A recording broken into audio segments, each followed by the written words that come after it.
ಪರಿಸಾಯರಲ್ಲ. ದಾವಿದನ ಮನೇಲಿ ಈ ಚಾಕರಿ ಮಾಡ್ಕೊಂಡಿರ್ತಾರೆ ನೋಡಿ, ಅವನ್ನೆಲ್ಲ ಹೇಳ್ತಾರೆ ಮಾತು. ಯಾರು ಹೇಳ್ತಾ ಇದ್ದಾನೆ? ದಾವಿದನು ಹೇಳ್ತಾ ಇದ್ದಾನೆ, ನೀತಿವಂತರು ನನ್ನನ್ನು ಹೊಡೆಯಲಿ. ನೀತಿವಂತರು ಹೊಡೆದ್ರೆ ಕೋಪ ಬರ್ಬೇಕಾ? ಪ್ರೀತಿ ಬರ್ಬೇಕಾ? ಪ್ರೀತಿ ಬರ್ಬೇಕು ಪ್ರಿಯರೇ. ಇದಕ್ಕಿಂತ ಮುಂಚೆ ಓದಿದಂತ ವಾಕ್ಯ, ಪರಿಸಾಯರು ಸದುಕಾಯರು ಹೇಳಿದಂತ ಮಾತನ್ನು ನೀವು ಕೇಳ್ರಿ. ಅಂದ್ರೆ ಒಳ್ಳೇದನ್ನ ಯಾವನಾದ್ರೂ ಹೇಳಿದ್ರೆ ಕೇಳಿ, ಮತ್ತು ಹೊಡೆದ್ರೆ ಹೊಡಿಸ್ಕೊಳ್ಳಿ. ಎಂತ ಅದ್ಭುತವಾದಂತ ಮಾತು ಹೇಳಿದ್ದಾನೆ ದಾವಿದನು. ನಿಜವಾಗ್ಲೂ ಎಷ್ಟು ಮಟ್ಟಿಗೆ ತಗ್ಗಿಸ್ಕೊಂಡಿದ್ದಾನೆ ಅಂದ್ರೆ, ಅದಕ್ಕೆ ದೇವರನ್ನು ಏನ್ ಮಾಡಿದ್ರೆ ಸಿಂಹಾಸನದ ಮೇಲೆ ಕೂತಿದ್ದಾನೆ ಬೇರೆ. ಯಾರು? ದಾವಿದನಿಗೆ ಸಿಂಹಾಸನ ಸುಮ್ಮನೆ ಕೊಟ್ಟಿರೋ ಬೇರೆ. ಅನೇಕ ಪ್ರಶ್ನೆಗಳು, ಅನೇಕವಾದಂತ ಪರಿಶೋಧನೆಗಳು ನಡೀತದೆ ಬೇರೆ. ನಮ್ಮ ಜೀವಿತದಲ್ಲಿ ನಡೆಯುವಂತ ಪರಿಶೋಧನೆ ಇರ್ತದೆ. ಸ್ವಲ್ಪನ ಸೈತಾನ ಏನಾಗಿದ್ದಾನೆ? ಕೇವಲ ಶೋಧಕನು. ಸೈತಾನ ಶೋಧಕನು. ದೇವರೇನಾಗಿದ್ದಾರೆ? ಪರಿಶೋಧಕನು. ಇಂಚಿಂಚಿನಲ್ಲೂ ಪ್ರೇರೆ, ಇಂಚಿಂಚಿನಲ್ಲೂ. ಬಹಳ ದೇವ್ರ ಮುಂದೆ ನಿಂತ್ಕೋಬೇಕಾದ್ರೆ ಬಹಳ ಕಷ್ಟ ಬೇರೆ, ಬಹಳ ಕಷ್ಟ. ಮನುಷ್ಯರನ್ನ ಯಾವ್ಯಾವ ಮೆಚ್ಚಿಸ್ಕೊಳ್ಬಹುದು, ದೇವ್ರನ್ನ ಮೆಚ್ಚಿಸ್ಬೇಕಾದ್ರೆ ಬಹಳ ಕಷ್ಟ. ಡೈರೆಕ್ಟ್ ದೇವರು ಹೃದಯನ ನೋಡುವವರಾಗಿದ್ದಾರೆ. ಕಳೆದ ವಾರದಿಂದ ಏನಾದ್ರು ಒಂದು ಮಾಡಿದೀವ, ದೇವ್ರ ಹತ್ರ ಆರಾಧನೆ ಮಾಡ್ಬೇಕಾದ್ರೆ ದೇವ್ರಿಗೆ ಜ್ಞಾಪನಿಸ್ತಾರೆ, ಮಗನೇ ಕೇಳ್ಬೋದು ಕುರ್ತೀವಿ ಕೇಳ್ಕೊ ಪಶ್ಚಾತ್ತಾಪ. ಎಂಥ ಒಳ್ಳೆ ತಂದೆ ಪ್ರಿಯರೇ ನಮ್ಗೆ ಸಿಕ್ಕಿರೋದು. ಎಂಥ ತಂದೆ. ನಾನು ಏನ್ ದ್ರೋಹ ಮಾಡ್ತೀನಿ ಅಂತ ನನ್ನ ಮಕ್ಳು ಗೊತ್ತಾಗತ್ತಾ? ನನ್ನ ಮಕ್ಳು ಏನ್ ಮಾಡ್ತಾರಂತ ನನಗೆ ಗೊತ್ತಾಗತ್ತಾ? ನಿಮ್ಮ ಮಕ್ಳುಗಳು ಏನ್ ಮಾಡ್ತಾರೆ ನಿಮ್ಗೆ ಗೊತ್ತಾಗತ್ತಮ್ಮ? ಇಲ್ಲ. ನಮ್ಮನ್ನು ನಿಮ್ಮನ್ನು ಹೆತ್ತಂತ ತಂದೆ ಗೊತ್ತಾಯ್ತಾ ಇದೆ ಪ್ರಿಯರೇ. ನಿಜವಾಗ್ಲೂ ಅವನೇ ತಂದೆ ಅಂತ ಒಪ್ಪಬೇಕು ಪ್ರಿಯರೇ. ಪ್ರಪಂಚದಲ್ಲಿರುವಂತ ಪ್ರತಿಯೊಬ್ಬ ಮಾನವರ ಹೃದಯವನ್ನು ಅಳಿಯುವಂತ ದೇವರು ನಿಜವಾಗ್ಲೂ ಅದ್ಭುತ ಪ್ರೇರೆ. ಆತನ ಹೆಸರು ಅದ್ಭುತ ಸ್ವರೂಪ. ಹೃದಯವನ್ನು ನೋಡುವಾಗ ಅಂದ್ರೆ ನಾವು ಎಷ್ಟು ಸಂತೋಷ, ಎಂತ ಭಾಗ್ಯಶಾಲಿ ಪ್ರೇರೆ. ನಮ್ಮ ಹೃದಯ ಒಂದು ಕಾಲದಲ್ಲಿ ನಮ್ಮನ್ನು ಯಾರಾದ್ರೂ ನೋಡೋರಿದ್ರ? ಒಂದು ಕಾಲದ ನಮ್ಮನ್ನು ಯಾರು ನೋಡೋರಿಲ್ಲ, ಯಾರು ನೋಡೋರಿಲ್ಲ. ಭಕ್ತನು ಹೇಳುವಂತ ಮಾತು, ನೀತಿವಂತರು ನನ್ನನ್ನು ಹೊಡೆಯಲಿ, ಅದು ನನಗೆ ಉಪಕಾರ. ಅವರು ನನ್ನನ್ನು ಶಿಕ್ಷಿಸಲಿ. ಯಾರು? ನೀತಿವಂತರು. ಶಿಕ್ಷಿಸ್ಬೇಕಾ? ಶಿಕ್ಷಿಸ್ರೆ ಕೋಪ ಮಾಡ್ಕೋತಾನ? ನಾವಿದನ್ನು ಹೇಳ್ತಾ ಇದ್ದ ನೋಡಿ, ಅದು ನನ್ನ ತಲೆಗೆ ಎಣ್ಣೆ ಅಂತಿದೆ. ಒಬ್ಬ ಎಣ್ಣೆಯಂತೆ ಇದೆ ಅಂತ ಯಾರಿಗೆ? ದಾವಿದನಿಗೆ. ಹೊಡಿಲಿ, ನೀತಿವಂತರು ಹೊಡಿಲಿ. ಏನ್ ಬೇರೆ? ನೀತಿವಂತರು ಹೊಡೆದ್ರೆ ಏನಾಗುತ್ತೆ? ಇನ್ನೂ ನೀತಿವಂತನಾಗ್ತಾನೆ. ನೀತಿವಂತನು ಇನ್ನೂ ನೀತಿಯನ್ನು ಅನುಸರಿಸ್ತಾನೆ. ನನ್ನ ತಲೆಯು ಅದನ್ನು ಬೇಡವೆನ್ನುವುದಿರಲಿ. ನನ್ನ ತಲೆಯು, ನನ್ನ ತಲೆ ಅವಮಾನ ಆಯ್ತಾ ಇದೆ, ನನಗೆ ಅವಮಾನ ಆಯ್ತಾ ಇದೆ, ನಾನು ಇದನ್ನ ಸಹಿಸ್ಕೊಳಕ್ ಆಗಲ್ಲ ಅಂತ ಅವ್ನು ಹೇಳ್ತಾ ಇಲ್ಲ. ನನ್ನ ತಲೆ ಅದನ್ನು ಬೇಡವೆನ್ನದಿರಲಿ. ಅವಮಾನ ಆದ್ರೂ ಪರವಾಗಿಲ್ಲ, ನನ್ನ ಆತ್ಮ ರಕ್ಷಣೆಗೋಸ್ಕರ ಹೇಳ್ತಾ ಇರುವಂತ ಮಾತು ನಾನು ಸಹಿಸ್ಕೋಬೇಕು. ದೇವರೇ ನನ್ನ ಇನ್ನೂ ತಿದ್ದು ದೇವರೇ. ಏನ್ ಬೇರೆ? ನಮ್ಗೆ ಯಾರಾದ್ರೂ ಬುದ್ಧಿ ಮಾತು ಹೇಳಿದಾಗ ನಾವು ಸಹಿಸ್ಕೋತೀವ? ನಮ್ಗೆ ಯಾರಾದ್ರೂ ತಿಳಿದವರು ಅಥವಾ ತಿಳಿದೇ ಇರೋರು ನಮ್ಮ ಒಳ್ಳೇದು ಕೇಳುವಾಗ ನಾವು ಸಹಿಸ್ಕೋತೀವ? ಸಹಿಸ್ಕೋಬೇಕು ಪ್ರೇರೆ. ಹೊಡೆಯಲ್ಲಿ ನೀತಿವಂತನು ಅಂತ ಇದ್ದಾರೆ. ನಮಗಾಗ್ಲಿ ನನ್ನ ಮಗನಿಗಾಗ್ಲಿ ಯಾರಾದ್ರೂ ಒಂದು ಮಾತು ಹೇಳಿದ್ರೆ ಏನ್ ಮಾಡ್ಬೇಕು? ಸಹಿಸ್ಕೋಬೇಕು. ಅವರು ಯಾಕೆ ಹೇಳಿ ಹೇಳ್ತಾರ ಮಾತೇನು ಗೊತ್ತಾ? ಒಳ್ಳೆ ಮಾತಾಗಿದೆ, ಆತ್ಮರಕ್ಷಣೆಯ ಮಾತು. ಭೌತಿಕವಾದಂತಹ ವಿಷಯದಲ್ಲೇ ನಾವು ನೋಡಿದ್ದೀವಿ ಪ್ರೇರೆ. ಭೌತಿಕವಾದಂತಹ ವಿಷಯ, ಹೆಲ್ಮೆಟ್ ಹಾಕೊಂಡು ಏನು ಹೋಗ್ಬೇಕಾದ್ರೆ ಏನು ಸಿಗಾಕೋತೀಪ, ಫೈನ್ ಆಗ್ತೀವಿ, ಒಳ್ಳೆ ರೀತಿ ಇದನ್ನ ಕೇಳ್ತೀವಿ. ಭೌತಿಕವಾದದ್ದು ಕೇಳ್ತೀವಿ ನಾವು. ಒಳ್ಳೇದಲ್ಲ, 1000 ರೂಪಾಯಿ ಇದ್ರೆ ಏನಾದ್ರೂ ಆಗುತ್ತಲ್ಲ, ಎಂದು ಫೈನ್ ಕಟ್ತೀವಿ ನಾವು, ಇದು ಮಾಡ್ಬೇಕು ಅಂತ ಯೋಚನೆ ಮಾಡೋ ನಾವು ನಮ್ಮ ಆತ್ಮ ರಕ್ಷಣೆಗೋಸ್ಕರ ಯಾರಾದ್ರೂ ಒಂದು ಒಳ್ಳೇದು ಹೇಳ್ತಾ ಇದ್ದಾರೆ, ನಮ್ಮನ್ನ ತಿರ್ತಾ ಇದ್ದಾರೆ, ನಮ್ಮನ್ನ ಒಂದು ಏಟು ಹೊಡೆದು ಸರಿಯಾದ ಮಾರ್ಗದಲ್ಲಿ ನಡೀಲಿ ಅಂತ ಇದ್ದಾರೆ ಅಂದ್ರೆ ನಿಜವಾಗ್ಲೂ ಪ್ರೀತಿ ಇದೆ ಅಂತಲ್ಲ, ದ್ವೇಷ ಇದೆ ಅಂತಲ್ಲ? ದ್ವೇಷ ಇದೆಯಾ? ಪ್ರೀತಿ ಇದೆಯಾ? ಪ್ರೀತಿ ಇದೆ. ಇಲ್ಲ ಅಂದ್ರೆ ಹೆಂಗಾದ್ರೂ ಸತ್ತೋಗು. ಶತ್ರುಗಳು ಏನ್ ಮಾಡ್ತಾರೆ ಹೇಳಿ? ಊಟ ಮಾಡ್ತಾರೆ, ಜೊತೆಲೆ ಊಟ ಮಾಡ್ತಾರೆ, ಡ್ರಿಂಕ್ಸ್ ಕುಡಿತಾರೆ, ಚುಚ್ಚಿ ಸಾಯಿಸಿ ಮೋರಿಗೆ ಹಾಕ್ಬಿಟ್ಟಿರ್ತಾರೆ. ಯಾರು? ಜೊತೆಲಿ ಊಟ ಮಾಡೋರು, ಜೊತೆಲಿ ಕುಡ್ದವ್ರು, ತಿಂದವ್ರು, ಒಂದೇ ತಟ್ಟೆಲಿ ಹಣ್ಣು ತಿಂದವ್ರು ಏನ್ ಮಾಡ್ತಾರೆ? ಚುಚ್ಚಿ ಸಾಯಿಸಿ ಮೋರಿ ಒಳಗೆ ಹಾಕಿ ತುರ್ಕಿ ಹೋಗ್ತಾ ಇದ್ದಾರೆ. ಆದ್ರೆ ನಿಮ್ಗೆ ಬೈದು ಹೊಡೆದು, ನಿನಗೋಸ್ಕರ ಆಗಿರ್ಬೋದು, ನಿನ್ನ ಮಕ್ಕಳಿಗೋಸ್ಕರ ಆಗಿರ್ಬೋದು, ಒಳ್ಳೇದನ್ನು ಹೇಳೋರ್ನ ನಾವು ಯಾವತ್ತೂ ಅವಮಾನಿಸಬಾರ್ದು. ಯೋಚನೆ ಮಾಡಿ ಈ ಮಾತನ್ನ. ನಮ್ಮ ಜೀವಿತಕ್ಕೋಸ್ಕರ, ನಮ್ಮ ಮಕ್ಕಳ ಭವಿಷ್ಯಕ್ಕೋಸ್ಕರ ಯಾರಾದ್ರೂ ಒಳ್ಳೇದು ಹೇಳಿದ್ರೆ ನಮ್ಮ ತಲೆ ಬೇಡ ಅನ್ನಬಾರ್ದು. ಒಂದು ವೇಳೆ ನಮ್ಮ ತಲೆ ಬೇಡ ಅಂತು ಅಂದ್ರೆ ಅದು ಯಾರ ಮಾತಾಗಿದೆ? ದೇವರ ಮಾತು. ದೇವರ ಮಾತನ್ನ ತಿರಸ್ಕಾರ ಮಾಡ್ತಾ ಇದ್ದೀನಿ. ಈ ಮನುಷ್ಯನ ಹೇಳುವನು ಪ್ರಾಮುಖ್ಯವಲ್ಲ, ಈ ಮಾಯಿಂದ ಬರ್ತಾರಂತ ಮಾತಾಡೋದು ದೇವರ ಮಾತು. ನೋಡಿ, ಸದುಪದೇಶ ಅಂದ್ರೆ ಯಾರ ಮಾತು? ಮನುಷ್ಯನ ಮಾತಾ? ದೇವರ ಮಾತು.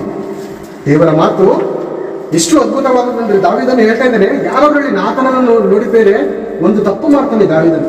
ಒಂದು ತಪ್ಪು ಮಾಡಿದಾಗ ನಾತನನ್ನು ಹೋಗ್ತಾನೆ ಪ್ರೇರೆ. ನಾತನನ್ನು ಹೋಗಿ ಒಂದು ಉಪನ್ಯಾಸ ಹೇಳ್ತಾನೆ, ಒಂದು ಕಥೆಯನ್ನು ಹೇಳ್ತಾನೆ ಪ್ರೇರೆ. ಒಂದು ಊರಲ್ಲಿ ದಾವಿದನು ಏನ್ ಮಾಡ್ತಾನೆ ಅಂದ್ರೆ, ಅದಕ್ಕಿಂತ ಮುಂಚೆ ಗೊತ್ತಿಲ್ಲ ಅಂದ್ರೆ ನಾನು ಮಾತಾಡ್ತೀನಿ. ದಾವಿದನು ಒಂದು ತಪ್ಪನ್ನ ಮಾಡ್ತಾನೆ. ಒಂದು ಜೊತೆಲಿರುವಂತ ಸಿಪಾಯಿನ ಹೆಂಡತಿಯನ್ನು ಇಷ್ಟಪಟ್ಟು ಆತನ ಗಂಡನನ್ನು ಏನ್ ಮಾಡ್ತಾನೆ? ಕೊಲೆ ಮಾಡಿಸ್ತಾನೆ. ಕೊಲೆ ಮಾಡಿಸಿದಾಗ ನಾತನ ಎಂಬುವಂತ ಭಕ್ತನ ಮೂಲಕ ದೇವ್ರು ಕಳಿಸ್ತಾರೆ. ದೇವ್ರು ಕಳಿಸಿ ದಾವಿದನಿಗೆ ಎಚ್ಚರಿಸ್ಬಿಟ್ಟು ಬಾ, ಅವನಿಗೆ ಬರುವಂತ ಶಾಪಗಳನ್ನ ಹೇಳ್ಬಿಟ್ಟು ಬಾ ಅಂತ ಕಳಿಸಿದಾಗ ದಾವಿದನ ಮುಂದೆ ಹೋಗಿ ನಿಂತ್ಕೋತಾನೆ. ಬೇರೆ ಯಾರು? ನಾತನನ್ನು ಹೋಗಿ ನಿಂತ್ಕೊಂಡು, ದಾವಿದನೇ, ಒಂದು ಊರಲ್ಲಿ ಒಬ್ಬ ಐಶ್ವರ್ಯವಂತನ ಇರ್ತಾನೆ, ಒಬ್ಬ ಬಡವನ ಇರ್ತಾನೆ. ಐಶ್ವರ್ಯವಂತನ ಹತ್ರ ಬಹಳ ಕುರಿಗಳಿರ್ತದೆ, ದನಗಳಿರುತ್ತೆ, ಹಸುಗಳಿರುತ್ತೆ, ಎಲ್ಲ ಇರುತ್ತೆ. ಕುರಿ ಒಂದೇ ಒಂದು ಒಬ್ಬ ಬಡವನ ಹತ್ರ ಇರುತ್ತೆ, ಒಬ್ಬ ಬಡವನ ಹತ್ರ ಒಂದೇ ಒಂದು ಕುರಿ ಇರುತ್ತೆ. ಆ ಐಶ್ವರ್ಯವಂತನ ಹತ್ರ ಏನಿರುತ್ತೆ? ಬಹಳ ಇರುತ್ತೆ. ಆ ಐಶ್ವರ್ಯವಂತನ ಮನೆಗೆ ಒಬ್ಬ ನೆಂಟರು ಬರ್ತಾನೆ, ಒಬ್ಬ ಪ್ರಯಾಣಿಕನ್ ಬರ್ತಾನೆ. ಬಂದಿದ್ದ ತಕ್ಷಣ ಈ ದಾವಿದನ್ ಈ ಐಶ್ವರ್ಯವಂತನ ಏನ್ ಮಾಡ್ತಾನೆ ಅಂತ ಅಂದ್ರೆ, ತನ್ನಲ್ಲಿರುವಂತ ಕುರಿಯನ್ನು ಒಂದನ್ನು ತೆಗೆದುಕೊಂಡು ಆತನಿಗೆ ಆಹಾರ ಮಾಡದೆ, ಈ ಬಡವನ ಮನೆಯಲ್ಲಿ ಒಂದೇ ಒಂದು ಇರುತ್ತಲ್ಲ ಆ ಕುರಿನ ಕುಯಿಸಿ ಔತಣ ಮಾಡಿಸ್ತಾನೆ. ಆ ಕುರಿ ಏನಾಗಿತ್ತು ಗೊತ್ತಾ? ಆ ಕುರಿ ಆತನ ಜೊತೆ, ಆ ಒಂದು ಬಡವನ ಜೊತೆ ತಿಂತಾ ಇತ್ತು, ಕುಡಿತಾ ಇತ್ತು, ದ್ರಾಕ್ಷಾರಸ ಕುಡಿತಾ ಇತ್ತು, ಮತ್ತು ಮಲ್ಕೋಬೇಕಾದ್ರೆ ಎದೆ ಅಪ್ಪ ಮಲ್ಕೋತಾ ಇತ್ತು. ಅಂತ ಕುರಿನ ಹೊಡೆದಿ ಔತಣ ಮಾಡಿಸ್ತಾ. ಇದಕ್ಕೆ ಏನ್ ಮಾಡ್ಬೇಕು ಅಂತ ರಾಜನೇ ಅಂದಾಗ ದಾವಿದನ ಹೇಳ್ತಾರೆ ಗೊತ್ತಾ? ಅವನು ಸಾಯಬೇಕು, ಯಾಕಂದ್ರೆ ತನ್ನಲ್ಲಿರುವಂತದ್ದನ್ನು ತೆಗೆದುಕೊಳ್ಳದೆ ಇನ್ನೊಬ್ಬನ ತೋರ್ಸ್ಕೊತಾ ಇದ್ದಾನೆ ಅಂತ ಹೇಳಿದಾಗ, ಆ ತಪ್ಪನ್ನು ಮಾಡಿದ ಯಾರು ಗೊತ್ತಾ? ದಾವಿದನೇ, ನೀನೇ. ನಿನ್ನ ಹೆಂಡತಿ ಇದ್ದಾರೆ, ಎಲ್ಲ ಇದೆ, ಎಲ್ಲ ಕೊಟ್ಟಿದ್ದೀನಿ ನಾನು, ಇನ್ನೇನ್ ಕಡಿಮೆ ಆಗಿತ್ತು ನನಗೆ? ಬೇರೆ ವಸ್ತುನ ಯಾಕೆ ಇಷ್ಟಪಟ್ಟೆ? ಆ ಸಿಪಾಯಿ ಒಂದೇ ಒಂದು ಹೆಂಡತಿ ಇತ್ತಯ್ಯ, ಆ ಸಿಪಾಯಿ ಒಂದೇ ಒಂದು ಹೆಂಡತಿ, ಅವಳನ್ನ ಬಯಸುವಂಥದ್ದು ಏನಿತ್ತು? ನಿನ್ನ ಹೆಂಡತಿ ಇಲ್ಲದಂಥದ್ದು ಏನಿದೆ? ಯಾಕೆ ಅವಳನ್ನ ಬಯಸಿ ನೀನು ಈ ತರ ಮಾಡಿದೆ ಅಂತ ಎಚ್ಚರಿಸಿದಾಗ, ಎಂಥ ಅದ್ಭುತ ಪ್ರೇರೆ! ಏನ್ ಹೇಳ್ತಾನೆ ದಾವಿದನು? ಪಶ್ಚಾತ್ತಾಪ, ಸಡನ್ ಪಶ್ಚಾತ್ತಾಪ ಪಡ್ತಾನೆ. ರಾಜ ತಗ್ಗಿಸ್ಕೊತಾ ಇದ್ದಾನೆ. ದೇವರು ನೋಡಿದ್ರು ಪ್ರೇರೆ, ದೇವರು ಆತನನ್ನ ನೋಡಿದ್ರು. ಅದಕ್ಕೆ ಏನ್ ಹೇಳ್ತಾರೆ ಗೊತ್ತಾ? ನೀತಿವಂತನು ನನ್ನನ್ನು ಹೊಡೆಯಲಿ, ನಾತನನ್ನು ಬಂದು ಮಾತಿನ ಮೂಲಕ ಹೊಡೆದಾಗ ನೀನ್ ಯಾವನು ಹೇಳಕ್ಕೆ? ದೇವರೇ ಬಂದು ಹೇಳ್ತಾರ, ನೀನ್ ಯಾವನು ಬಂದು ಹೇಳಕ್ಕೆ ಅಂತ ಹೇಳದ್ನ? ಇಲ್ಲ ಪ್ರೇರೆ, ಹೊಡಿಲಿ, ನೀತಿವಂತನ ಹೊಡಿಲಿ, ನನ್ನ ಒಳ್ಳೇದಕ್ಕೋಸ್ಕರ ಅಲ್ವಾ? ನೀನು ಸಾಯಬೇಕು ಅಂತಾರೆ ಪ್ರೇರೆ ದೇವರು. ಅವನು ಪಶ್ಚಾತ್ತಾಪ ಪಟ್ಟಾಗ ಏನಾಯ್ತು ಗೊತ್ತಾ? ಅವನ ಮನಸ್ಸು, ದೇವರ ಮನಸ್ಸು ಕರ್ಗೋಯ್ತು ಪ್ರೇರೆ, ದೇವರ ಮನಸ್ಸು ಕರ್ಗೋಯ್ತು. ಸಣ್ಣ ಪುಟ್ಟ ಶಿಕ್ಷೆ ಕೊಟ್ಟು ಆತನ ಬಿಟ್ಕೊಡು. ಸಣ್ಣ ಪುಟ್ಟ ಪ್ರಾಣ ಹೋಗೋದು ಮುಖ್ಯ ಅಲ್ಲ, ಸಣ್ಣ ಪುಟ್ಟ ಶಿಕ್ಷೆ ಕೊಡೋದು ಮುಖ್ಯ ಅಲ್ಲ. ಸಣ್ಣ ಪುಟ್ಟ ಕೊಟ್ಟು ಪಶ್ಚಾತ್ತಾಪ ಪಡ್ಬೇಕು, ನೆಕ್ಸ್ಟ್ ಆ ತಪ್ಪನ್ನ ಮಾಡಬಾರ್ದು ಅನ್ನುವಂಥದ್ದೇ ತಂದೆಯ ಆಸೆ ಪ್ರೇರೆ. ಎಂಥ ಒಳ್ಳೆ ತಂದೆ ಪ್ರೇರೆ, ಎಂಥ ತಂದೆ ಪ್ರೇರೆ ಅನ್ಸ್ತಿರೋರು. ಈ ಲೋಕದಲ್ಲಿ ಭಯಂಕರವಾದಂಥ ಕಷ್ಟಗಳು, ರೋಗಗಳು, ಸಮಸ್ಯೆಗಳು ಬಂದು ಹೆಂಗಾತು ನಿನ್ನ ನಾನು ತಂದೆ ತಂದೆ ತಂದೆ ಅಂತ ನಾನು ನಿನ್ನ ಹತ್ರನೇ ಇರ್ಬೇಕಣ್ಣ, ನನ್ನ ಹತ್ರ ಇರ್ಬೇಕಣ್ಣಮ್ಮ, ನೀನು ನನ್ನ ಹತ್ರ ಇರಬೇಕು. ನೀನೊಂದು ವೇಳೆ ದೂರ ಆದ್ರೆ ನೀನು ಸಿಗಲ್ಲ. ಏನ್ ಪ್ರೇರೆ? ಮಕ್ಕಳ ಹತ್ರ, ಮಕ್ಕಳುಗಳು ತಂದೆ ತಾಯಿ ಹತ್ರ ಬರ್ತಾರೆ, ಅಮ್ಮ ನಮ್ಗೆ ಆ ತಿಂಡಿ ಇಷ್ಟ, ನನಗೆ ಆ ತಿಂಡಿ ಕೊಡ್ಸೋದು ಬೇಡ್ತಾ ಇರ್ತಾರೆ, ಕಾಡ್ತಾ ಇರ್ತಾರೆ, ಎಲ್ಲೋದ್ರೂ ಹಿಂದೆ ಬರ್ತಾರೆ, ಮುಂದೆ ಬರ್ತಾರೆ, ಬಿಡ್ತಾ ಇಲ್ಲ. ತಾಯಿ ನೋಡಕ್ಕಾಗಿ ತಗೊಳಪ್ಪ, ತಗೊಂಡೋಗಿ ತಿಂಡಿ ತಿನ್ಕೊಂಡು ಬಾಪ ಅಂದ್ರೆ ತಿಂಡಿ ತಿನ್ಕೊಂಡು ಬರ್ತಾವ. ಎತ್ಕೊಂಡು ತಿಂಡಿ ನಾವು ಮಜವಾಗಿ ತಿನ್ಕೊಂಡು ಅವ್ರು ಕರೆದ್ರು ಜೀರ್ಣ ಆದ್ರು ಬರ್ತಾ ಇಲ್ಲ, ಯಾಕಂದ್ರೆ ಬೇಕಾಗಿದ್ದೇನಾಯ್ತು, ಸಿಕ್ಬಿಡ್ತು, ಹೋಗ್ಬಿಟ್ರು.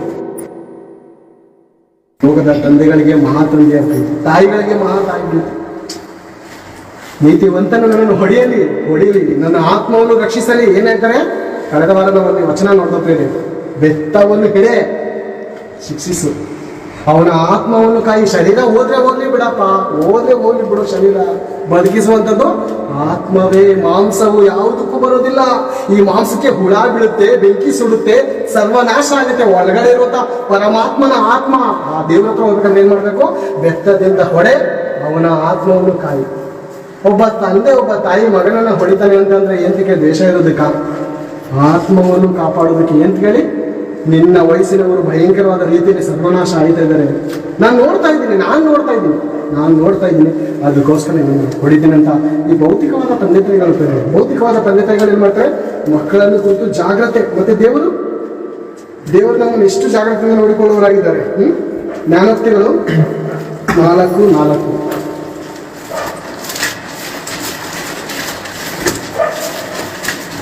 ಜ್ಞಾನೋಕ್ತಿಗಳು 4:4. ಮಗನೇ, ಬುದ್ಧಿವಾದಗಳನ್ನು ಅನುಸರಿಸಕ್ಕೆ ಮನಸ್ಸಿಲ್ಲದಿದ್ದರೆ ಉಪದೇಶವನ್ನು ಎಷ್ಟೇ ಓದ್ತಾರೆ? 4:4. ತಂದೆಯು ನನಗೆ ಬೋಧಕನಾಗಿ ಹೀಗೆಂದನು, ನಿನ್ನ ಮನಸ್ಸು ನನ್ನ ಮಾತುಗಳನ್ನು ಹಿಡಿದುಕೊಳ್ಳಲಿ, ನನ್ನ ಆಜ್ಞೆಯನ್ನು ಕೈಗೊಂಡು ಸುಖವಾಗಿ ಬಾಳು. ತಂದೆಯು ಮಕ್ಕಳನ್ನ ಹೇಳ್ತಾ ಇದ್ರೆ, ಮಗಳೇ ನಿನ್ನ ಮನಸ್ಸೈತಲ್ಲ, ನನ್ನ ಮಾತು ಏನ್ ಮಾಡ್ಬೇಕು? ಹಿಡಿದುಕೊಳ್ಳು, ಕ್ಯಾಚ್ ಮಾಡ್ಬೇಕು. ನಿನ್ನ ಮನಸ್ಸು ಇರುತ್ತಲ್ಲ, ಅದು ಭಯಂಕರವಾದ ರೀತಿಯಲ್ಲಿ ಇರುತ್ತೆ. ಅದನ್ನ ಏನ್ ಮಾಡ್ಬೇಕು? ನನ್ನ ಮಾತುಗಳನ್ನೆಲ್ಲ ತುಂಬಿದ್ರೆ ಏನಾಗುತ್ತೆ?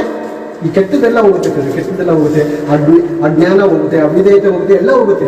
ನಿನ್ನ ಮನಸ್ಸು ನನ್ನ ಮಾತುಗಳನ್ನು ಹಿಡಿದುಕೊಳ್ಬೇಕಂತೆ. ನೋಡಿ, ಬೇರೆ ಒಂದು ಸ್ಪಾನರ್ ಇರುತ್ತೆ, ನಟ್ಟು ಬೋಲ್ಟ್ ಇರುತ್ತೆ. ಅನೇಕ ಕಡೆ ಪಂಚರಾದಾಗ ಏನ್ ಮಾಡ್ತಾ ಇರ್ತಾರೆ, ಅದನ್ನ ತಿರುಗಿಸಿ ಲೂಸ್ ಮಾಡಿ ತೆಗಿತಾರೆ, ಹೌದಾ? ಈಗ ಆ ಸ್ಪಾನರ್ ಏನಾಗಿದೆ, ಆ ಸ್ಪಾನರ್ ಗಟ್ಟಿಯಾಗಿದೆ, ಈ ನಟ್ ಏನಾಗಿದೆ, ಅದನ್ನ ಲೂಸ್ ಮಾಡುತ್ತೆ. ಎಷ್ಟು ಟೈಟ್ ಆಗಿದ್ರು ಲೂಸ್ ಮಾಡುತ್ತೆ. ದೇವರೇನಾಗಿದ್ದಾರೆ, ಸ್ಪಾನರ್ ತರ ಆಗಿದ್ದಾರೆ. ಇವಾಗ ಆತನ ಮಾತೇನಾಗಬೇಕು, ನಮ್ಮ ಮನಸ್ಸನ್ನ ಬೋಲ್ಟ್ ತರ ಹಿಡ್ಕೊಂಡ್ರೆ ಏನಾಗುತ್ತೆ, ಹೆಂಗ್ ಬೇಕು ತಿರುಗುತ್ತೆ. ದೇವ್ರ ಮಾತನ್ನ ಕೇಳಿದ್ರೆ ತಿರ್ಗಾಲ, ನಾನು ನನ್ನ ಪಾಠ ಹಂಗೆ ಇರ್ತೀನಿ ಅಂತಂದ್ರೆ ಏನಾಗುತ್ತೆ. ಒಂದ್ಸಾರಿ ಏನಾಗಿದೆ ಗೊತ್ತಾ, ನನ್ನ ಗಾಡಿ ಇಂಜಿನ್ ಪ್ರಾಬ್ಲಮ್ ಆದಾಗ ನೆಟ್ ಸ್ಲಿಪ್ ಆಯ್ತು. ಹೊಡೆದ್ರು ಅಂದ್ರೆ ಬೇರೆ ಅರ್ಧ ಇಂಜಿನ್ ಕೆಲಸಕ್ಕೆ ಬಂದ್ಬಿಡ್ತು. ಏನಾಯ್ತು, ಹೊಡೆದು ಇಂಜಿನ್ ಕೆಲಸಕ್ಕೆ ಬಂದ್ಬಿಡ್ತು. ಲಾಸ್ಟ್ ನೆಟ್ಟೇ ವೇಸ್ಟ್ ಆಗೋಯ್ತು, ಕಟ್ ಮಾಡಿ ಎಷ್ಟು.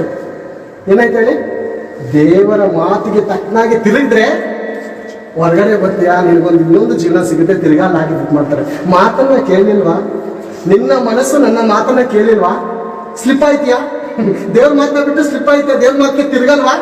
ತಿರುಗಲಿಲ್ಲ ಅಂದ್ರೆ ಭಯಂಕರವಾದ ರೀತಿಯಲ್ಲಿ ಕಟ್ ಮಾಡಿ ಎಸಿತಾರೆ. ಅರ್ಥ ಮಾಡ್ಕೊಳ್ಳೋದಕ್ಕೆ ಕಷ್ಟಪಡಿ, ಕಟ್ ಮಾಡಿ ಎಸಿತಾರೆ.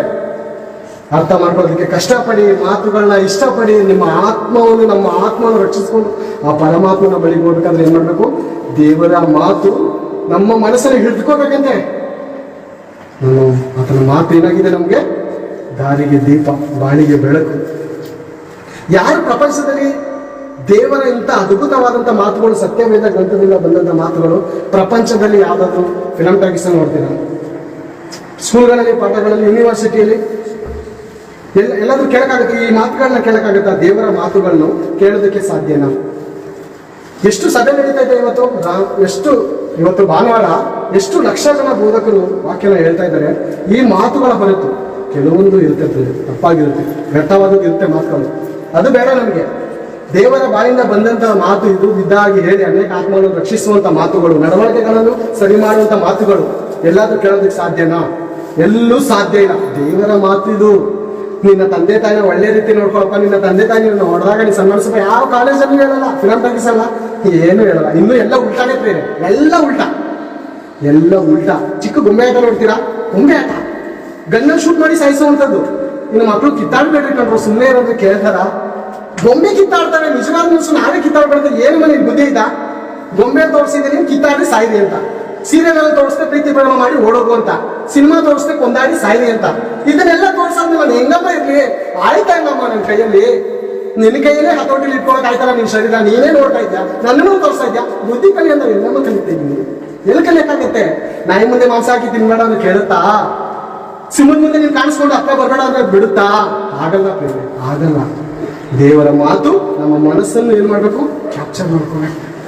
ಮುಂದೆ ನೋಡ್ಕೊಂಡ್ರೆ, ನನ್ನ ಆಜ್ಞೆಯನ್ನು ಕೈಗೊಂಡು ಸುಖವಾಗಿ ಬಾಳು. ದೇವರ ಮಾತನ್ನು ಕೈಗೊಂಡು ನಡೆದ್ರೆ ಏನಾಗುತ್ತದೆ? ಸುಖ. ಎಂತ ಸುಖ? ಲೋಕದಲ್ಲಿ ಏನ್ ಸುಖ ಇರ್ತೇನೆ, ಲೋಕದಲ್ಲಿ ಏನ್ ಸುಖ ನಾನು ಅನುಭವಿಸ್ತೀನಿ ಅಂತೇಳಿ ಆ ಸುಖ. ಒಂದು ದಿವಸ ರೋಡಲ್ಲಿ ಬೀದಿಯಲ್ಲಿ ನನ್ನ ಕಣ್ಣೀರು ಒರೆಸೋರು ಯಾರು ಇಲ್ಲದೆ, ಪೇಪರ್ ಆಯುವಂತರ ನನ್ನ ಗೋಣಿ ಚೀಲ ಎತ್ಕೊಂಡು ಹೋಗುವಂತ ಇರುವಂತ ದುಃಖದಲ್ಲಿದ್ದಂತ ನನ್ನನ್ನು ಆನಂದವಾಗಿ ಅಳುವಂತ ಆನಂದವಾಗಿ ಯಾರು ಮಾಡಕ್ಕಾಗುತ್ತೆ? ಆತನ ಮಾತು ಕೇಳಿ ನಡೆಯುವಾಗ ಸುಖವಾಗಿ ನನ್ನ ಮಾತನ್ನು ನೀವು ಕೇಳಿಸಿದ್ರೆ ಸುಖ. ಆತ್ಮಕ್ಕೆ ಸುಖ ಪ್ರೇರೆ, ದೇಹಕ್ಕೆ ಕಷ್ಟ ಇರ್ಬೋದು. 10 ವರ್ಷ ಕಷ್ಟ ಇದೆ, ಸಾಲ ಇದೆಯಾ ಪರವಾಗಿಲ್ಲ, ಕಷ್ಟ ಇದೆಯಾ, ರೋಗ ಇದೆಯಾ ಪರವಾಗಿಲ್ಲ. ನೀನು ಹೊರಗಡೆ ಒಂದು ಆತ್ಮ ಐತಲ್ಲ, ದೇಹ ದಿನ ಕುಂದುತ್ತಾ ಇದ್ದರೂ ಆತ್ಮ ಬಲಿಷ್ಠವಾಗ್ತಾ ಇದೆ, ಪವರ್ಫುಲ್ ಆಯ್ತಾ ಇದೆ ಆತ್ಮ ಪ್ರಾಮುಖ್ಯ ತಾನೆ. ಹಾಗೆ ಹೇಳಿದ್ನಲ್ಲ ಯೋಹಾನ 6:63, ಬದುಕಿಸುವಂಥದ್ದು ಆತ್ಮ ಪ್ರೇರೆ.